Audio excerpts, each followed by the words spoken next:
que vous soyez là. Je suis spécialement content aussi d'être avec vous ce soir pour un événement vraiment que je vous parle là, depuis.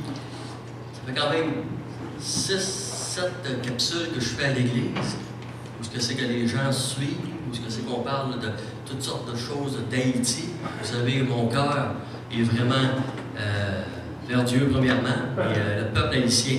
Hein, c'est quelque chose pour moi qui est très cher à mon cœur, ça c'est bien sûr. Et je vous parle depuis un certain temps de Pasteur Guido, de qu'est-ce qui se passe là-bas, l'école, nos voyages qu'on fait là-bas, qu'on espère beaucoup en 2023. Je lance rien là d'avance, mais j'espère beaucoup que Dieu va bénir, et qu'en 2023, qu'on va pouvoir recommencer à voyager. Tout semble, en tout cas, s'aligner pour ça présentement. Alors, ce qui est agréable pour moi ce soir, c'est que normalement, c'est moi qui est en Haïti et qui est présenté comme pasteur, comme directeur de mission. Mais ce soir, c'est le contraire. C'est Pasteur Guito, ça fait quand même, je crois, 4 ans qu'il n'est pas venu au Québec. 3 ou 4 ans, certains.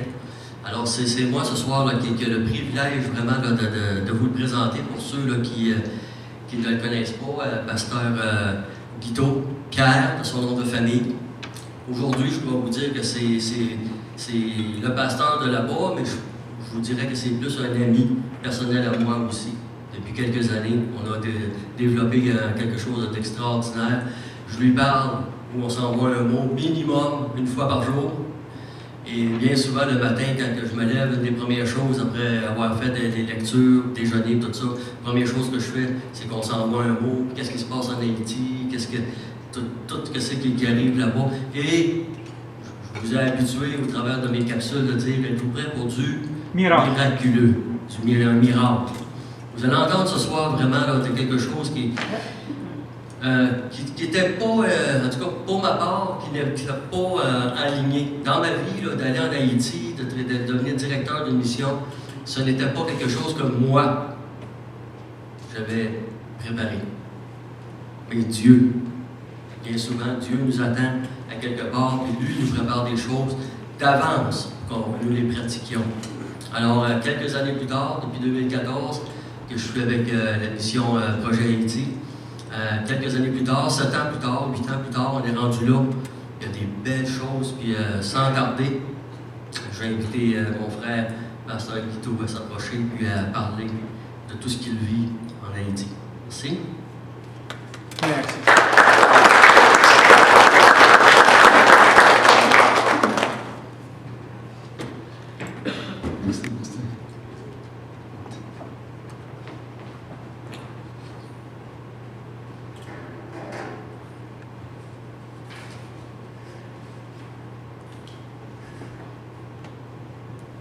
Donc, je mets un cocktail, c'est mieux. Donc, merci, Pasteur Jacques, pour vos mots. Moi, les mots me manquent pour rivaliser tout ce que vous venez de dire. J'aimerais seulement vous remercier. Alors, je vais prendre un petit temps pour remercier tous les amis qui sont ici ce soir. Donc, samedi 25 juin, après la Saint-Jean, sans doute vous aimeriez être au bord de l'eau, au bord de la mer, etc. Ou devant la télé, en famille, mais vous faites le devoir de déplacer. Et continuez à supporter l'œuvre que Dieu a implantée à Duval. Alors, j'amène la chaleur. Vous savez qu'en Haïti, il fait beaucoup de chaleur, mais non seulement j'amène la chaleur naturelle, mais j'amène aussi la chaleur spirituelle. J'amène la salutation fraternelle de l'Église. Et quand je m'apprêtais à partir, malgré les gens pleuraient beaucoup, parce que c'était comme la tristesse à l'intérieur de la maison de Papa Pierre, mais ils m'ont confié de vous saluer et de vous remercier de vos supports. Alors, Papa Pierre, oui, il me demande tout le temps quand est-ce que Pasteur Jacques Bavine va retourner en Haïti, Dr. Hélène, etc. Il demande pour tout le monde. Il a 99 ans, mais sa mémoire est bonne. Parfois, je suis très jaloux de sa mémoire et aussi de sa fidélité. Et j'ai aussi et parfois ébloui de sa cohésion en lisant, en répétant par cœur des psaumes. La communauté de Duval vous envoie aussi l'amour, la reconnaissance et le remerciement. Les enfants de l'école Emmaüs, ils m'appellent pendant que je suis ici parce que j'ai un système sur mon téléphone qui dit pasteur, merci. Et dis merci aussi à nos parents, à tout le monde qui nous supporte.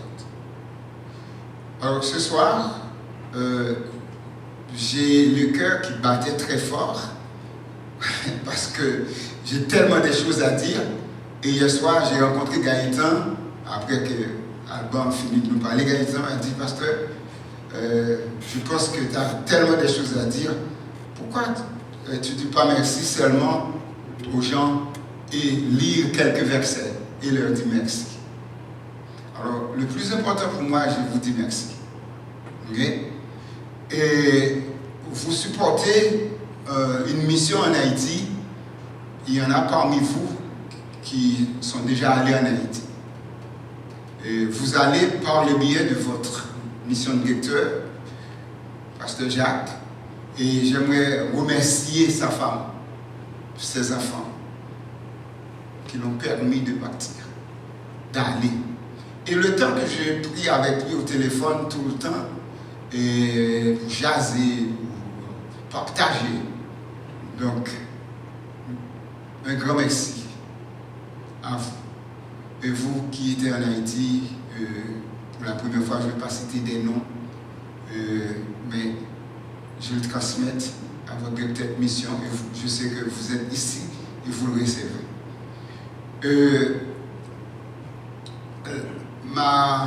Mon mandat ce soir, ça va être trois choses, dans trois parties.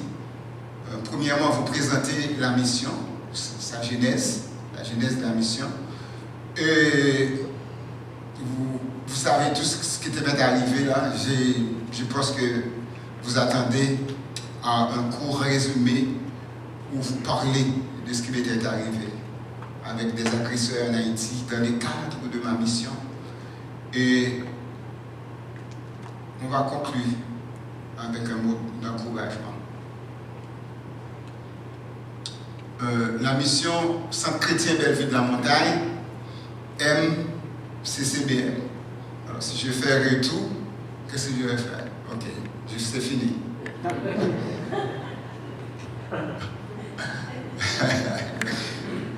Donc, la personne que vous voyez ici, vous le connaissez, c'est Papa Pierre. Il a 99 ans. Ce que vous voyez ici, c'est très récent, c'est lui. Hélène, il n'y a rien qui change. On a pris la photo très récemment. Et alors, avec sa conversion en 1972,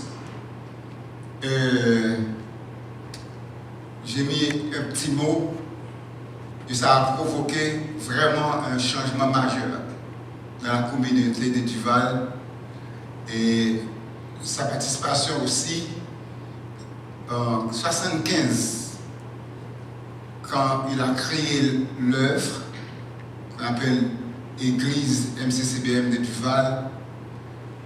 Ça a créé une sorte d'effervescence dans la communauté. Et je me rappelle très bien quand ma mère, qui dans la communauté même, elle était comme assistant mambo. Quand je dis assistant mambo, vous connaissez Vaudou en Haïti. Donc c'est ça qu'on dit. Je me rappelle qu'on était enfant et on nous réveillait à 4 h du matin, à minuit, et les gens de la communauté qui servaient les idoles venaient frapper à la porte pour que ma mère puisse se réveiller puis leur offrir pas des sacrifices, mais les honorer, les vénérer. Et un jour, ma mère, le Seigneur a un plan et il a un temps pour chaque chose. Et il y avait une sorte de chicane qui s'était éclatée entre cette femme, cette mambo entre ma mère. Et elle a vraiment fait des menaces de mort sur ma mère. Et ma mère, je me rappelle très bien, ma mère a dit, je veux voir entre toi et Dieu quel est le plus fort. Et elle a donné sa vie à Jésus. Et la maison, toute la maison suivait. Comme Jésus a dit, moi et ma maison, nous servirons l'Éternel. Et plus tard, en 1975, Dieu allait appeler Papa Pierre comme pasteur. Ça a bloqué un petit peu. Ok.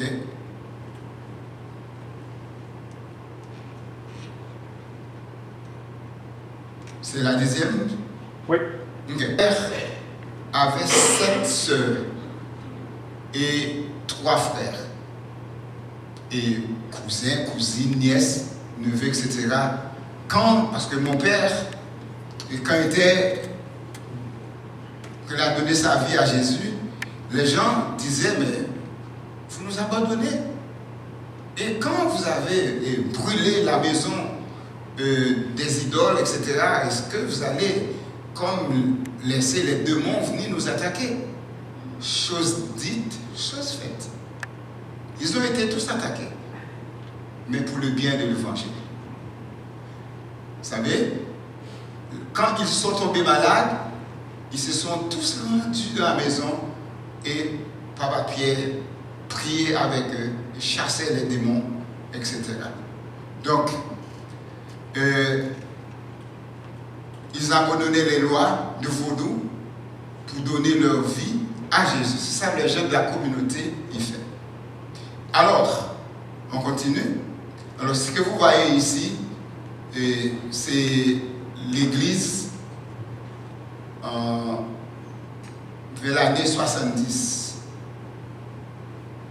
Est-ce que si ça bloque ou débloque? Ok? Ah, non.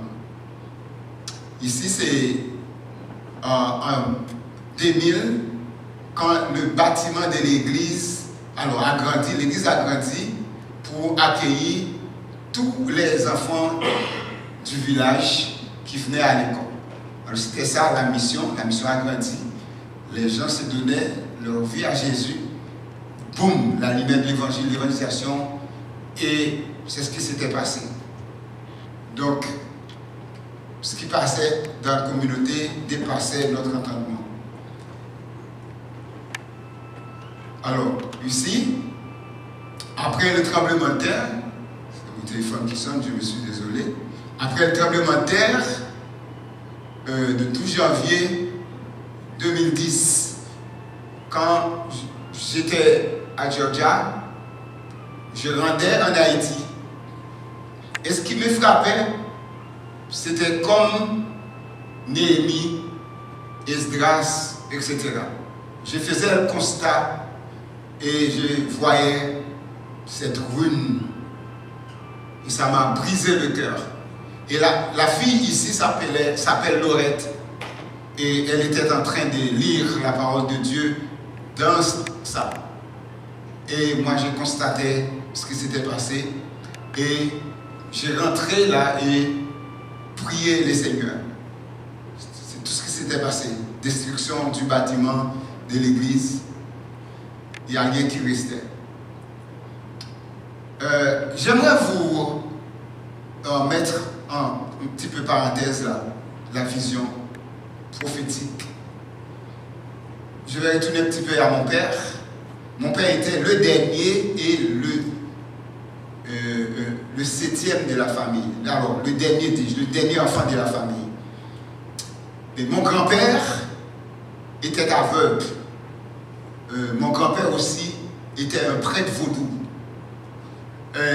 quand ses jours allaient se terminer, il a appelé tous ses enfants, et tu peux l'amener, pasteur, en quelque part, vous fermez. Il a appelé tous les enfants et tous ses petits-enfants. Et il a dit quelque chose que moi, je ne savais même pas si ça allait vous arriver. Et quand il a remis la clé à mon père le remplaçait automatiquement. Et il a fait une vision. Il a dit, écoute mes enfants, je vais partir. Mais à Duval, je vois la lumière. Écoute, on est une communauté reculée. Il n'y a pas d'énergie, pas d'électricité, on n'a jamais vu une voiture. Et mon grand-père a dit, je vois des voitures. Je vois la lumière et je vois même des hélicoptères arriver à Duval. Mais ça a failli produire pendant la Covid, quand Pasteur Jacques m'a dit, on va louer un hélicoptère pour venir à Duval. Je disais non, puis je me suis dit, mais j'ai commis une erreur. J'aurais pu le faire parce que ça allait rentrer dans la vision de mon père. Mais je vais vous dire quelque chose. J'ai donné une entrevue avec une station de télévision au Canada. Et puis, l'intervieweur m'a dit, Pasteur Guito, mais cette lumière que ton grand-père a vue, c'était quoi, vous pensez? Et je lui ai dit, je pensais, la lumière, c'est de l'énergie. Il a dit, mais avez-vous pensé à d'autres choses? L'effervescence dont vous venez me parler, l'évangélisation dont vous venez me parler, c'est ça la lumière. C'était ça la lumière. Malgré mon grand-père était un non-chrétien, mais le Seigneur lui a confié une mission, une vision prophétique. Alors ce qui se passait à Duval, parfois j'ai pris le temps d'expliquer aux gens ce que vous voyez à Duval, il n'y a pas hasard avec Dieu. Donc, grand-mère ici, il n'est plus, mais c'est lui, c'est elle. L'église qui a été construite le bâtiment qui a été reconstruit en expansion de l'œuvre à Duval par des missionnaires canadiens et américains après le tremblement de terre. C'est ce que vous voyez ici.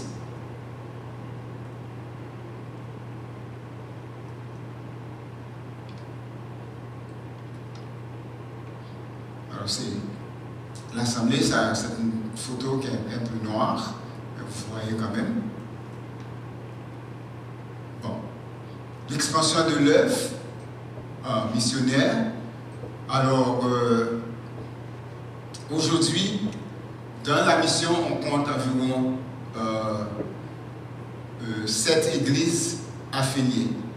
Alors, quand Pasteur Jacques rentre en Haïti, Pasteur Paul, etc., et Diane, Hélène, qu'est-ce qu'ils font? Ils font de la formation aussi. Et pour supporter les ouvriers et leaders dans l'avancement de l'œuvre que Dieu a confiée dans leur communauté respective à Duval. Nous en avons 5, mais c'est 7. Il y a 5 l'église affiliée et qu'on appelle les églises sœurs, et on a aussi 2 églises confraternisées. Alors, ces 2 églises-là, on les supporte pour faire avancer leur travail dans la communauté de Belleville de la Montagne. Ici, c'est en sortant de l'église, l'expansion de l'œuvre, on ne fait pas seulement le travail évangélique. Donc, moi, je comprends que l'éducation, c'est un outil important. La formation des jeunes, c'est quand même important pour la relève, pour continuer, pour que cette mission continue à exister ou pérenniser. Il faut former les gens, il faut former les enfants, il faut mettre et transmettre le savoir. Donc ça, c'est l'école. Et donc, complice, tout le monde ici, vous envoyez de l'argent, vous parlez des enfants, Et c'est ça qu'on fait avec l'argent que vous envoyez là-bas. Donc l'église et l'école avaient commencé, juste je me rappelle, trois petites pièces d'école qui avaient commencé par Morguio Blanchet. Et aujourd'hui, quand Pasteur Jacques a pris la relève comme directeur de mission, voilà. Donc, une école qui accueille les enfants vulnérables de Duval et de villageois envoisinants, qui offre une éducation chrétienne de qualité dans la vie de nos enfants. Alors, environ 250 élèves préscolaires, primaires et secondaires, et professeurs et personnels de soutien et administratif sont soutenus, et il y a des familles qui vivent directement et indirectement à travers école Emmaüs. Donc ça, c'est nos enfants, grâce à vos dons, grâce à vos supports. Et ces enfants-là reçoivent un plat chaud chaque jour. Et il y a des enfants, les gens, ils me disent, mais on n'aime pas comme que vous dites ça, Pasteur Vito. Pasteur Jacques, il sait ce que je dis. Les gens qui sont allés en Haïti. Il y a des enfants, c'est avec ce plat chaud qu'ils reçoivent à l'école. Et il attend 24 heures après pour manger à l'école encore. J'ai été surpris de prendre un fragment de nuit un enfant qui a mis de nourriture dans sa poche. Mais j'étais fâché contre l'enfant. J'ai dit, pourquoi tu fais ça? T'as pas rempli, t'as pas assez. Il dit, non, pasteur. J'ai essayé de sauver une portion pour mon petit frère qui est à la maison. Donc,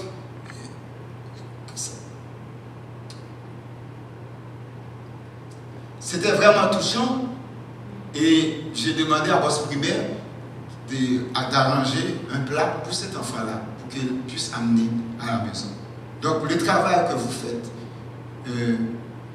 j'ai dit ça tout le temps au Québec, aux États-Unis et dans les pays développés, et vous jetez, vous dégagez un ruisseau ou une rivière dans la mer, vous ne voyez rien, mais nous autres en Haïti, le peu que vous jetez dans la tasse, ça fait boum, ça fait une différence.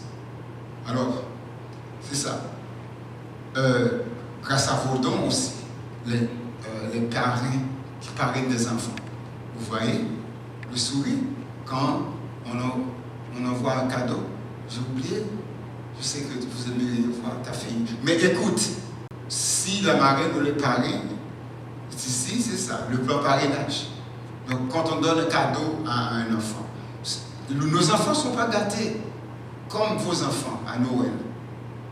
Mais en Haïti, quand vous envoyez quelque chose, des sandales, etc., oui, on donne ça à un enfant. On dit à un enfant, mais c'est ton parrain qui l'a envoyé. Bon, écoute, mademoiselle Boger, vous voyez dans sa face comment vous avez comme changé visage. Ici, autre projet que nous avons à Duval. On a plein de projets. On en a qui sont achevés, demi-achevés, et ici, clinique médicale. Et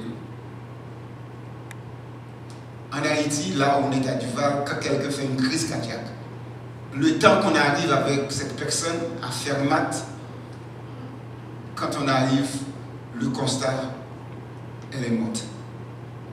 Le temps qu'elle arrive à un hôpital. Donc, écoute, ça coûte cher là-bas. Et je ne sais pas si Pasteur Jacques s'en rappelle quand Karine était malade, qu'on l'a amenée à l'hôpital. Et la première chose qu'on a dit, vous avez une carte de crédit. Les gens n'ont pas de carte de crédit là-bas. Mais grâce à vos dons, regarde, non seulement aujourd'hui à l'hôpital, avec Dr Jean-Louis, on soigne chaque semaine, chaque mardi, environ une trentaine de personnes, mais on a 2 infirmières qui travaillent du lundi au vendredi à la clinique.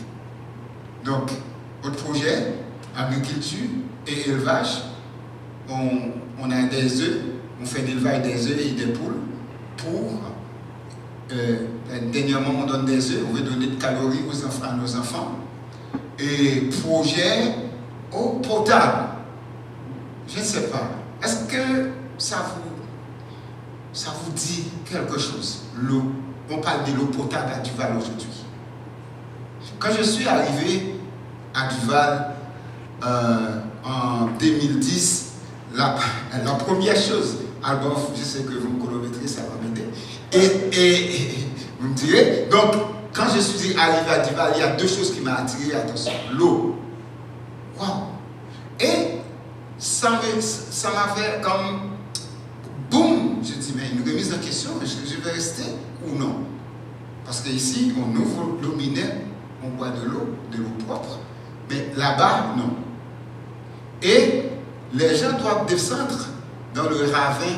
La madame casse les pieds, l'enfant casse les pieds. Avant de m'arriver ici, il y a une famille, la maman descendait dans le ravin pour aller chercher de l'eau. Elle a cassé sa jambe.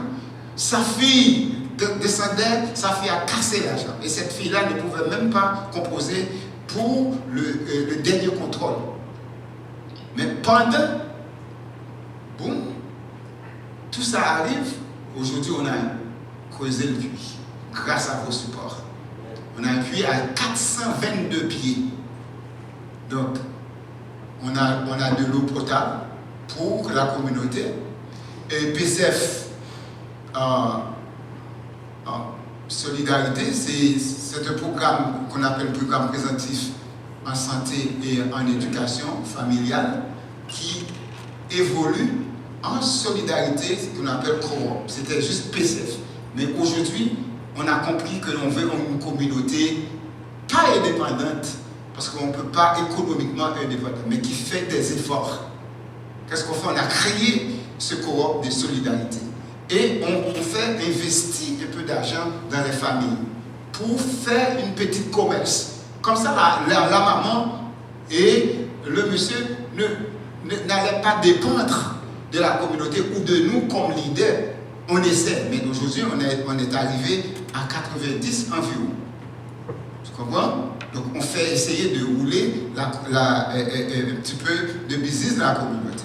Donc, ici, ce que vous voyez, c'est le résultat de vos supports. C'est le résultat du travail que vous faites ici.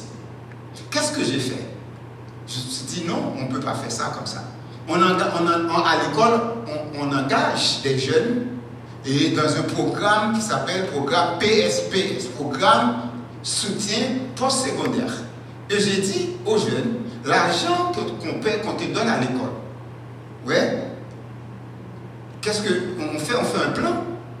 Et grâce à vous aussi, on a un moto qui amène ces jeunes-là à l'école et on fait ce qu'on appelle matching fund. C'est-à-dire, on aide avec le salaire que le jeune a et on envoie les jeunes aller à étudier à l'université. Alors, je n'ai pas photo d'Alex qui est devenue ingénieure. Et Luna, ma nièce, qu'on connaît, aujourd'hui elle était infirmière. Donc, elle soigne les gens de la communauté. Donc, c'est ça. L'argent que vous envoyez là-bas pour payer les professeurs, pas seulement les professeurs touchent, mais l'argent aille plus loin. Donc, boulangerie, café chrétien et maison des enfants. Alors, projet à venir, on a environ 4 nouvelles classes pour accueillir le nouveau secondaire. Ça, je sais que Pasteur Jacques vous en a parlé. Construction aussi d'un centre de santé et salle informatique pour les jeunes. Donc, salle informatique pour les jeunes, c'est vraiment un grand besoin parce qu'aujourd'hui, même si on est en Haïti, mais la technologie évolue tellement. Donc, chaque jour, les enfants, ils viennent et on les voit débordés avec ceux ou celle qui a un téléphone portable et ils travaillent ensemble. Donc, ça nous lance, c'est une demande, c'est un grand besoin pour que nos jeunes puissent avancer. Donc, ici, je vous présente un petit peu la genèse de la mission. J'aurais pu prendre toute la journée pour vous présenter des photos, de belles photos. Mais j'arrête ici, je m'arrête ici. Et Je vais lire pour vous ce texte, ce verset, dans Ésaïe chapitre 12, le verset 1 à 6. Tu diras en ce jour-là, je te loue, ô Éternel, car tu as été irrité contre moi. Ta colère s'est abaissée et tu m'as consolé. Voici, Dieu est ma délivrance. Je serai pleine de confiance et je ne craindrai rien. Car l'Éternel est ma force et le sujet de mes louanges. C'est lui qui m'a sauvé. Vous puisez de l'eau avec joie et avec joie aux sources du salut.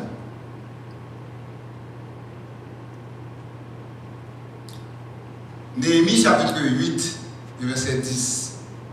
Ils leur dirent, allez, mangez des viandes grasses et buvez des liqueurs douces et envoyez des portions à ceux qui n'ont rien de préparé, car ce jour est consacré à notre Seigneur. Ne vous affligez pas, car la joie de l'Éternel sera votre force. J'étais dans l'enclume et le marteau pour choisir un texte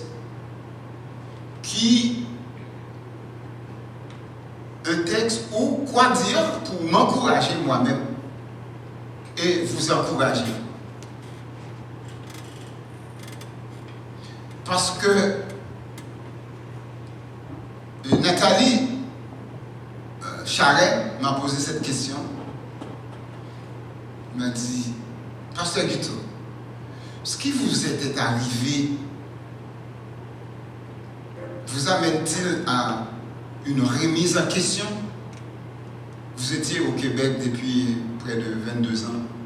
Qu'est-ce que vous en dites? Ça, c'est Nathalie. Frère Hubert m'a appelé pour me dire, Pasteur Guito, dis-nous quel amour que vous avez pour retourner à Duval. Ah, mais j'ai dit, et en plus il dit, mais je laisse ma question ici, et il m'a dit, donne-moi le secret. C'est un frère catholique qui travaille aussi dans un autre Duval, mais tout près de notre Duval. Il m'a dit, mais donne-moi le secret. Et je dis, mais frère Smith, vous avez déjà le secret, vous venez de le dire. Quel amour que j'ai. Qu'est-ce que je peux répondre plus? Dans la nuit, un après-midi, un beau après-midi, le 9 février, j'étais dans la petite maison missionnaire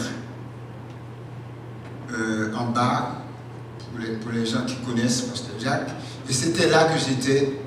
Mais je me sentais vraiment pas bien, et j'attendais M. Chenley, le censeur de l'école présentement, et l'une de mes administrateurs, administratrice qui devrait venir préparer avec moi la fête Saint-Valentin pour les enfants. Alors je peux dire que quand je dis ça, l'année 2021,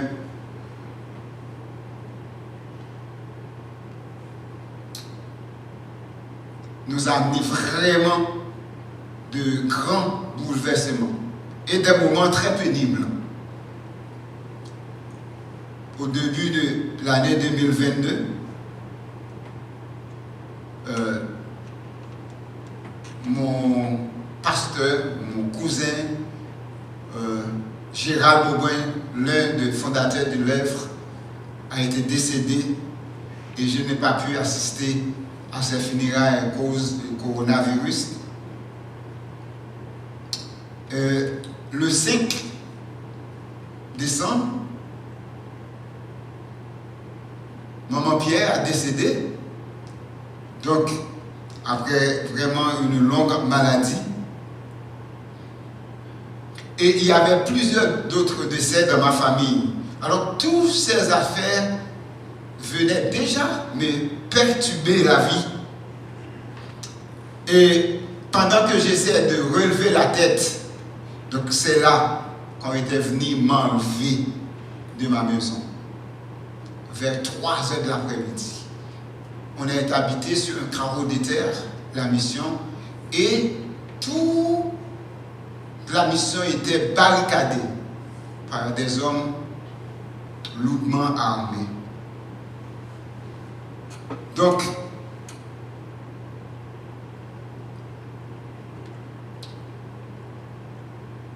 j'ai été kidnappé et relâché 3 jours contre rançon. J'allais vous dire quelque chose.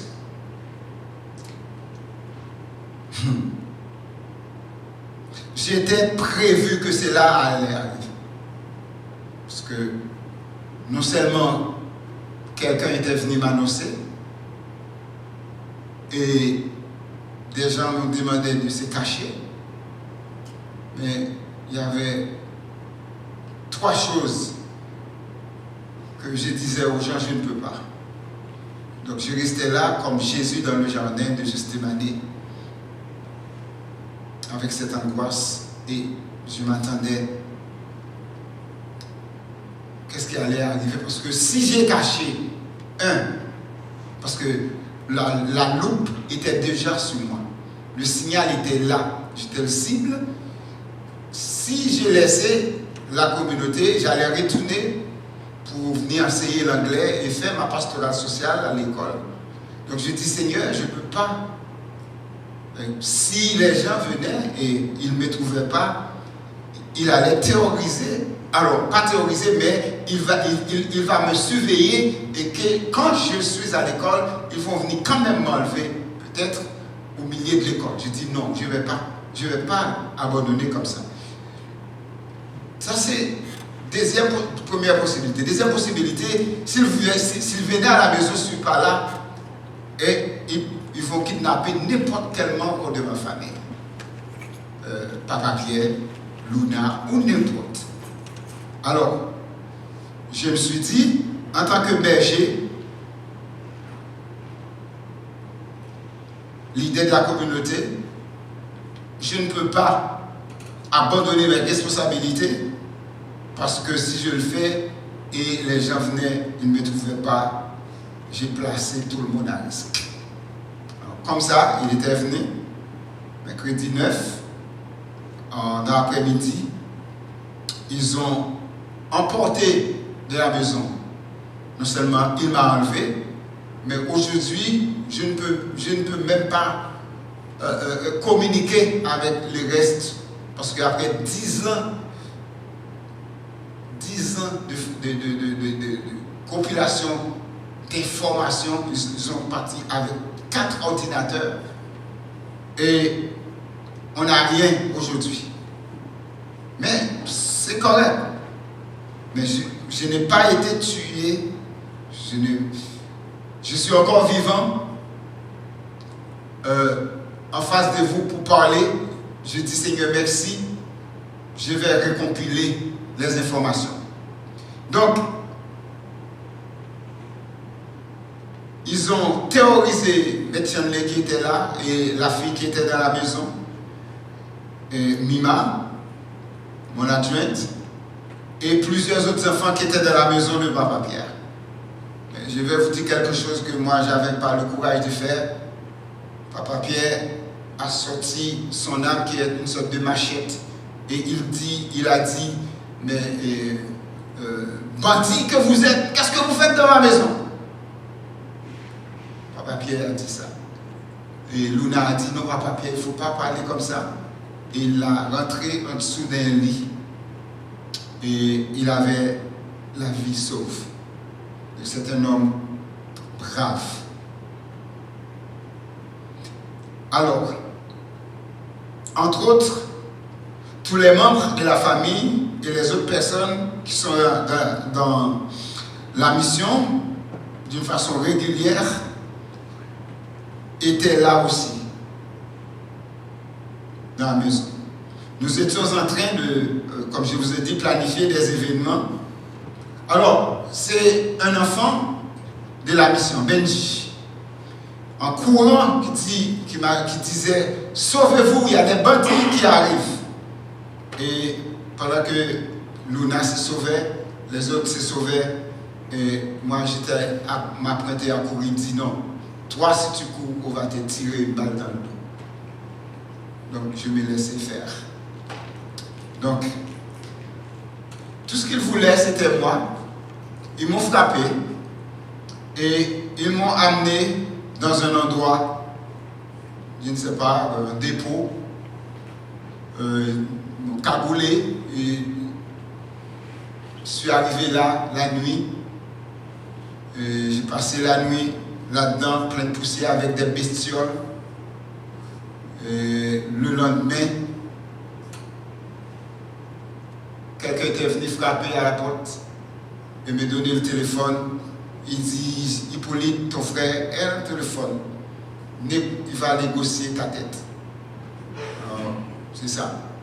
J'étais un animal qu'on négociait ma tête. Et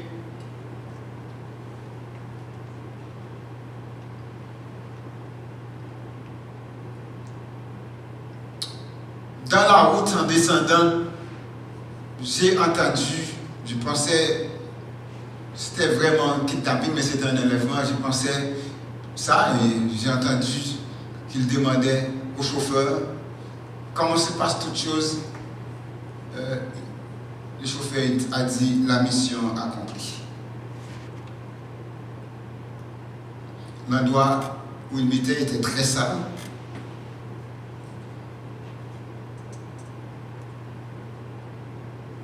Alors, le jour de ma rançon, avant le jour de ma rançon, j'ai passé 3 jours et 3 nuits. Je suis diabétique. Le Seigneur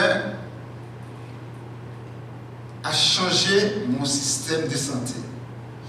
J'ai mangé chaque jour un petit bonbon parce qu'il y a de la farine là-dedans par stratégie pour compresser mon intestin parce que si c'est compressé, je m'excuse le mot, je ne peux pas aller à la selle, à la toilette. Je faisais ça par stratégie. J'ai bu que de l'eau. J'ai été relâché comme Jésus a passé 3 jours et 3 nuits dans le sein de la terre. Alors 3 jours et 3 nuits, j'ai été relâché. Le jour de ma rançon, un chef de gang, un grand chef, c'est ça qui se nommait, il se nommait baron. Il a passé environ 3 heures de temps à parler avec moi. Alors il m'a dit, pasteur, vous faites de beau travail à Duval. Et la raison pour laquelle il m'a dit ça, je vais ouvrir une petite parenthèse pour le dire. Il dit, vous faites de bon travail à Duval. On ne va pas vous tuer. Quand l'Éternel approuve la voix d'un homme, il dispose favorablement à son égard, même ses ennemis. Et la Bible a dit, si Dieu est pour nous, qui sera contre nous? Il m'a dit, vous faites de bon travail, vous êtes un homme de Dieu. On va vous relâcher, vous allez retourner dans votre village. Vous allez continuer à faire ce que vous avez fait. Moi, je suis aussi un leader, c'est ça ce qu'il m'a dit. J'ai une profession, mais c'est ce que j'ai fait pour vivre. Quand vous arrivez dimanche matin, prêchez pas, parce que votre message pourrait être biaisé avec des émotions, des colères. Mais reposez-vous et prêcher à votre place, le prédicateur, le bandit qui m'a dit ça. Et il m'a dit, retournez, si vous entendez une balle tirée dans votre communauté, voici mon téléphone, appelle-moi. Je ne l'ai jamais fait, je ne l'ai jamais appelé, notre bandit. Je ne l'ai jamais appelé. Je ne sais pas pourquoi il m'a dit ça. Il m'a dit, ne mets pas dans ta tête que c'est quelqu'un qui a longé le doigt sur toi, qui a pointé le doigt. Mais moi, je n'ai pas osé le pâturage et c'est toi que je devais prendre et je t'ai pris. Alors, pourquoi il m'a dit que vous êtes, Dieu est avec vous, pasteur Guito? Parce que vendredi soir, quand ils voulaient me relâcher, ça a tourné mal. Ils étaient venus m'appeler, ils m'ont relâché samedi, mais vendredi, ils étaient venus frapper ma porte à 11h du soir. 2 personnes avec qui je priais le samedi et vendredi, parce qu'ils pleuraient, ils étaient inconsolables, mais moi je les ai offert de l'évangile, puis j'ai prié avec eux, ils ont accepté le Seigneur. À 11h, quand les bandits étaient venus frapper pour dire, pasteur Guito, on va vous libérer, je me suis dit, Seigneur, ils vont me tuer. Parce que depuis que je suis ici, je n'ai jamais vu qu'ils libèrent personne à cette heure. La personne que j'ai prié avec avait déjà assez de foi pour dire, pasteur, vous venez de prier avec moi. Mais pourquoi vous perdez la foi? Ne perdez pas la foi. Ils vont vous relâcher. Mettez dans ta tête que le Seigneur va vous accompagner.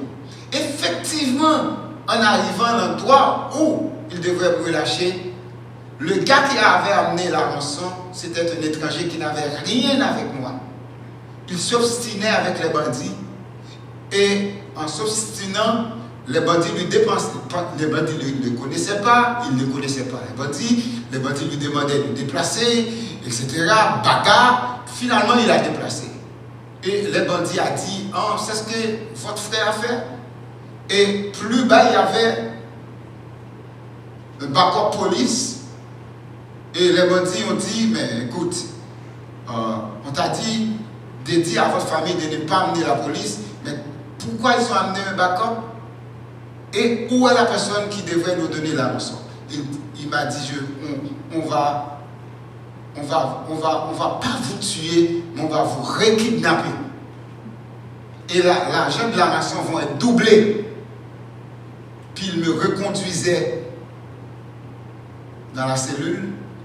Puis c'est là qu'ils m'ont dit, le lendemain, le bandit qui me parlait pendant 3 heures de temps, il a dit, pasteur, ce qui était arrivé hier soir arrivait pour votre bien et pour nos biens. Si la rançon était payée vendredi soir, il y avait un backup la police et un blindé, ça allait tourner mal, tout le monde allait mourir. Il m'a dit, c'est le message qu'on a reçu. Vous êtes un homme de Dieu, malgré qu'on vous a kidnappé, mais vous a sauvé notre vie. C'est comme si ma présence était pour eux une sécurité. Alors, partant de tout ça, je ne vais pas trop long. J'ai juste vous dire, dans le texte ici, j'ai essayé de regarder dans le texte et Néhémie, Esdras, Ésaïe comme l'un des 4 plus grands prophètes de l'Ancien Testament, met en évidence dans les 2 textes ici. Et j'aime bien le premier. Dieu est ma délivrance. Moi je réalise, écoute, dans la vie de chaque jour, combien que le Seigneur est bon. Et il y a un chant, je ne sais pas si vous le connaissez, comptez les bienfaits de Dieu. Mêlez-en tous devant tes yeux. Je n'étais pas kidnappé, j'étais enlevé. Et le plan, je ne sais pas pourquoi, c'était pour m'éliminer. Je ne dis pas X, mais haïs, Y, même, etc. Mais les bandits, ils ont témoigné que je ne mérite pas la mort. Parce que le travail que je fais à Duval, avec ces enfants-là, donner de l'eau potable, etc., non, ça ne devait pas arriver. Ils l'ont témoigné. Alors ils ont mis en évidence par leurs expériences. Ils ont des expériences, nos serviteurs de la Bible. L'expérience de Dieu, ils l'ont mis en évidence par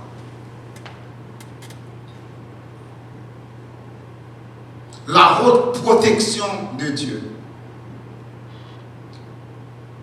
Ésaïe a dit, Dieu est ma délivrance. Il assure sa sécurité. Parce qu'il dit, il met en lui sa confiance. Je serai plein de confiance. Et il comprend aussi que c'est le Seigneur qui contrôle le centre de ses émotions.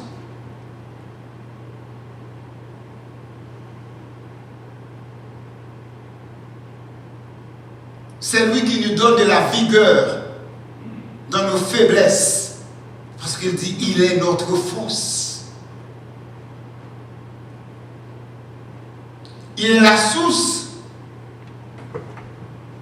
de notre joie. Il parle d'un chant d'allégresse. La source du salut, c'est lui qui nous sauve.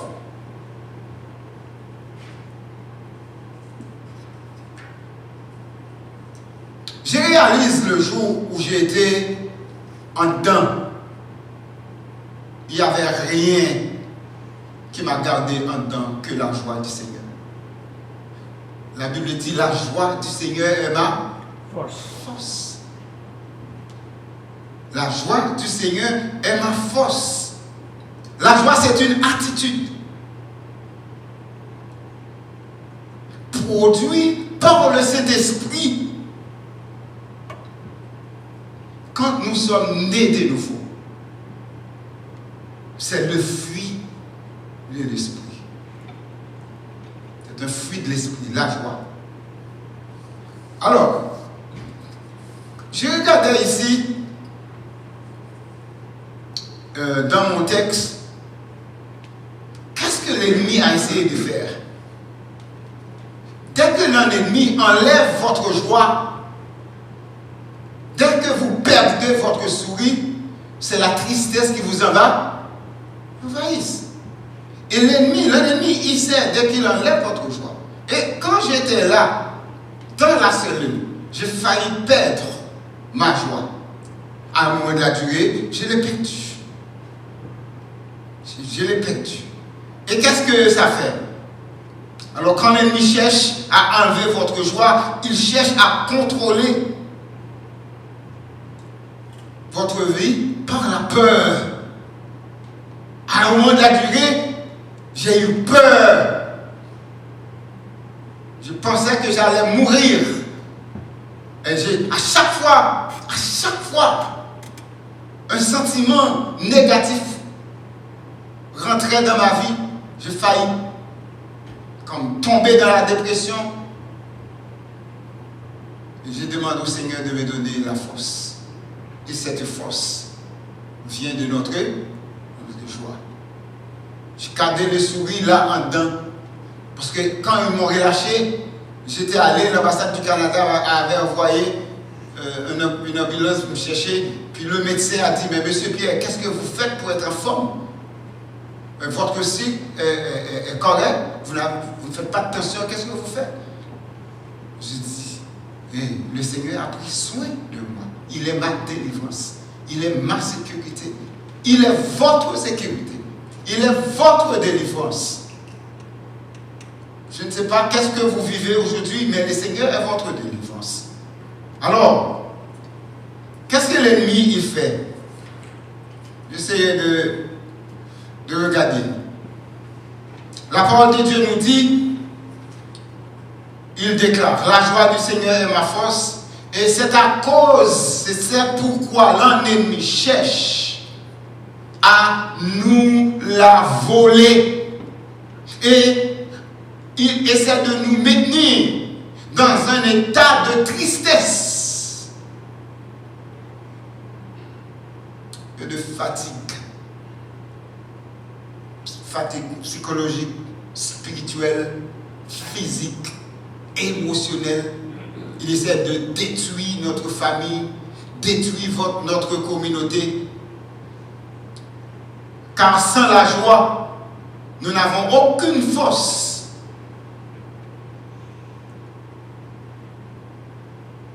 pour continuer à combattre nos adversaires et accomplir l'œuvre de Dieu dans notre vie. Vous êtes au Québec, vous comprenez qu'est-ce que j'ai dit. La joie. Pour combattre votre joie, il essaie de vous amener la peur. Il n'y a pas trop long. Quand la peur frappe à nos portes, nous avons dû trembler. C'est ce qui m'était arrivé. Du premier coup, j'ai plongé dans une peur extrême. J'ai évanoui entre les mains de mes agresseurs plus de 3 fois. Mais ils ne comprenaient pas. Ils me frappaient. J'ai entendu dire, hey, s'il ne veut pas marcher, on va mettre le pied sur son cou. Ils m'ont traîné. À un moment, j'ai fleuré la mort. Je sentais la mort. C'est ça l'ennemi essaie de faire. Pourquoi une communauté dont je travaille aide les enfants, on fait du bien, on ne fait pas de mal. Mais qu'est-ce que l'ennemi il fait?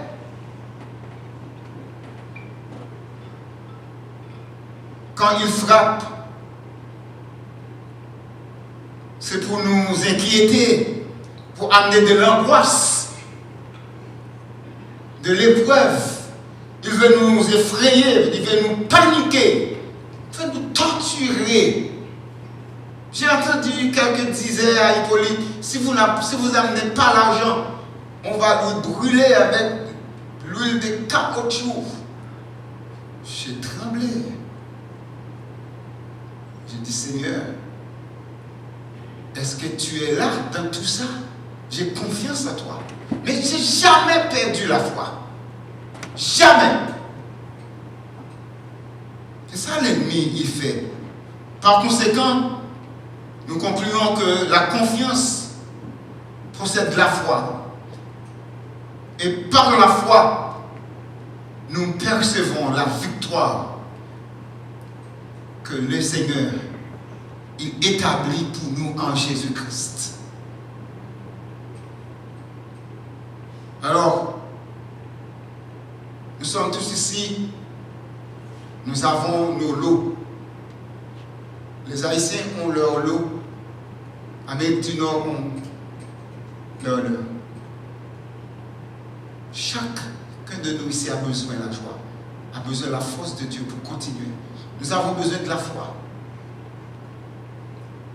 Et vous avez besoin d'encourager l'un l'autre. Vous avez besoin de prier l'un l'autre. Parce que nous sommes matière. Quitter Pierre, c'est kidnapper. Pasteur Jacques, c'est une autre. Vous, c'est une autre situation. La maladie, la vieillesse. J'ai entendu maintenant, tout le monde parle de la récession qui va arriver au Québec, aux États-Unis, au Canada. Mais j'ai vu des gens presque fous. Ils disent que les maisons montent. se dit, ah, mais ça va arriver. Ça était arrivé vraiment aux États-Unis, Melton. J'étais comme Mortgage Broker en Georgie. Et puis c'était les maisons vendaient, boum, puis tout le monde. Il y a des choses qui vont arriver. Et vous préparez spirituellement. Spirituellement. Parce que si vous ne faites pas la différence, qui va le faire? C'est nous qui devons faire la différence. Alors,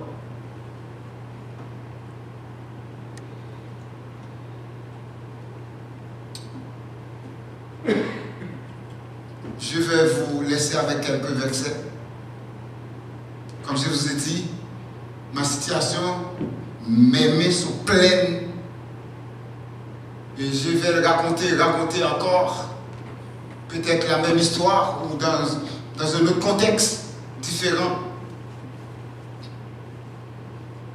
Mais j'aimerais vous dire ce soir, n'ayez pas peur, quelles que soient les circonstances. Le Seigneur est puissant pour vous sortir de là. C'est David a dit, quand je marche dans la vallée de l'ombre de la mort, je ne craindrai aucun mal, car tu es avec moi. Et il dit plus loin, ta houlette et ton bâton me rassurent.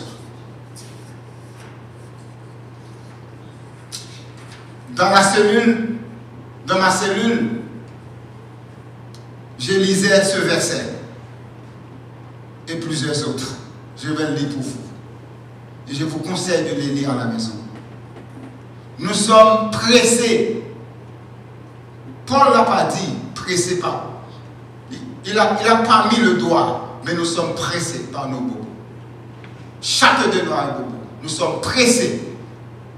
Découragement, la détresse, la peur, broke.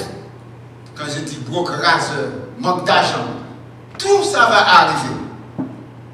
Pressé de toute manière, mais non réduit à l'extrême. Dans la détresse, mais non dans le désespoir. Persécuté, mais non abandonné. Battu, non perdu. Paul sait de quoi il parle. C'était vraiment un apôtre. Et le plus grand apôtre du Nouveau Testament. Et il a connu. Il a vu. Il a entendu. Et il a vécu. L'Éternel, ton Dieu, est au milieu de toi. Comme un héros qui sauve. N'ayez pas peur d'un ennemi. Le Seigneur, il est là pour vous sauver. Il fera de toi sa plus grande joie. Vous comprenez? Quand vous dites la joie du Seigneur est ma force, mais le Seigneur attend de vous de faire sa joie aussi. Par votre endurance, par votre persévérance. Il gardera silence dans son amour. Et il aura pour toi de transport d'allégresse. L'Éternel est bon. Il est un refuge au jour de la détresse. Il connaît ceux qui se confient en lui. Le nom de l'Éternel est un tour fort. Le juste s'y réfugie et se trouve sûreté. Psaume 138. Quand je marche au milieu de la détresse, tu me rends la vie. Tu éteins ta main sur la colère de mes ennemis. Et ta droite me sauve. Quand j'étais dans la voiture, vendredi soir, il y avait plus une demi-douzaine de bandits, d'agresseurs. Le gars qui me surveillait en arrière, il dormait sur mes genoux. Et son âme était entre mes mains. je disais juste merci Seigneur. Le Seigneur a éteint sa main sur mes ennemis. Il l'a fait pour moi. Il l'a fait pour David. Il va le faire pour toi. Dans un autre contexte, dans une autre situation. N'ayez pas peur. Fais confiance à Dieu.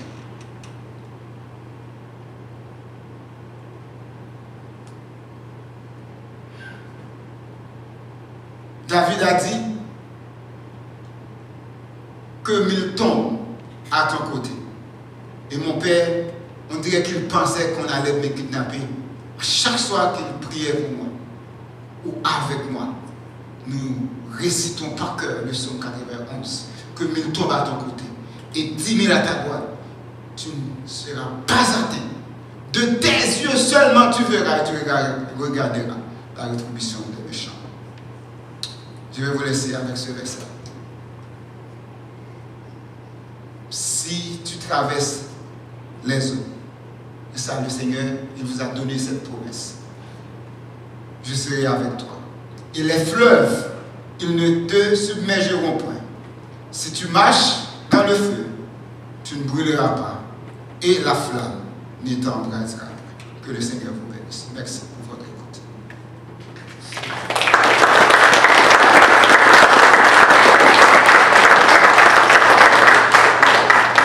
C'est quand même quelque chose, hein?